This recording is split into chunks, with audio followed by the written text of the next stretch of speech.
Hi ಸ್ನೇಹಿತರೆ, ನಮಸ್ಕಾರ. ನಾನು ನಿಮ್ಮ ಪ್ರೀತಿಯ ನಂದಿನಿ, ಮಲೆನಾಡ ಮಲ್ಲಿಗೆ ಅಡುಗೆ ಚಾನಲ್ನಿಂದ. ಇವತ್ತು ಹನಗೊನೆ ಸೊಪ್ಪಿನ ಪಲಾವ್ ಮಾಡ್ಕೊಳ್ಳೋದು ಹೇಗಂತ ನೋಡೋಣ ಸ್ನೇಹಿತರೆ. ಧನಿಯಾ ಪುಡಿ, ಟೊಮೊಟೊ, ಕಾಯಿ, ಶುಂಠಿ, ಕೊತ್ತಂಬರಿ ಸೊಪ್ಪು, ಬೆಳ್ಳುಳ್ಳಿ, ಹಸಿರು ಮೆಣಸಿನ್ಕಾಯಿ, ಚಕ್ಕೆ, ಲವಂಗ, ಬೇಳೆ, ಕ್ಯಾರೆಟ್, ಬೀನ್ಸ್ ಹಾಗೂ ಹನಗೊನೆ ಸೊಪ್ಪು.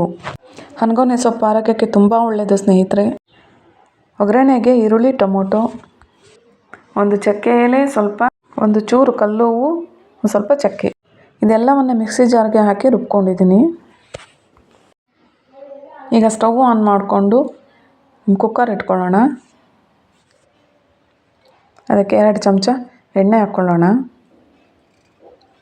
ಸ್ವಲ್ಪ ತುಪ್ಪ ಹಾಕ್ಕೊಳ್ಳೋಣ. ನಂತರ ಕಲ್ಲುವು, ಚಕ್ಕೆ ಹಾಕ್ಕೊಂಡು ಈರುಳ್ಳಿ ಹಾಕ್ಕೊಂಡು ಕಂದಿಸ್ಕೊಳ್ಳೋಣ. ಕಂದಿದ ನಂತರ ಟೊಮೊಟೊ ಹಾಕ್ಕೊಳ್ಳೋಣ. ಸ್ವಲ್ಪ ಬಾಡಿಸ್ಕೊಳ್ಳೋಣ. ನಂತರ ತರಕಾರಿಗಳನ್ನು ಹಾಕ್ಕೊಂಡು ಸ್ವಲ್ಪ ಬಾಡಿಸ್ಕೊಳ್ಳೋಣ. ಹನಗೊನೆ ಸೊಪ್ಪು ತೊಳೆದು ಹೆಚ್ಚಿಟ್ಕೊಂಡಿದ್ದೀನಿ, ಅದನ್ನು ಹಾಕ್ಕೊಳ್ಳೋಣ.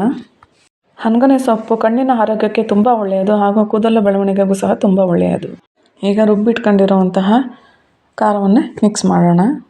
ಮಸಾಲೆಯನ್ನು ಮಿಕ್ಸ್ ಮಾಡೋಣ.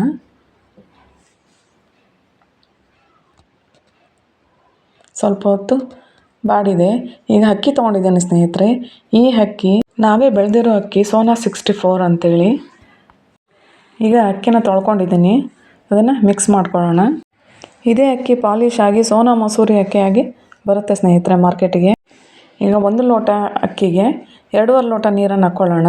ಒಂದು ಸ್ವಲ್ಪ ಉಪ್ಪನ್ನು ಹಾಕ್ಕೊಳ್ಳೋಣ. ಈಗ ಮುಚ್ಚೋಣ ಸ್ನೇಹಿತರೆ. 2 ವಿಷಲ್ ಆಗಿದೆ ನೋಡಿ, ತಯಾರಾಗಿದೆ. ಇಂತಹ ಆರೋಗ್ಯವಂತ ಅಡುಗೆಗಳನ್ನು ಮಾಡ್ಕೊಂಡು ತಿಂತಾಯಿರಿ ಸ್ನೇಹಿತರೆ. ಈ ವಿಡಿಯೋ ಇಷ್ಟ ಆಗಿದ್ದಲ್ಲಿ ಶೇರ್ ಮಾಡಿ, ಕಮೆಂಟ್ ಮಾಡಿ ಹಾಗೂ ನನ್ನ ಚಾನಲ್ನ ಸಬ್ಸ್ಕ್ರೈಬ್ ಮಾಡ್ಕೊಳ್ಳಿ ಸ್ನೇಹಿತರೆ. ಧನ್ಯವಾದಗಳು.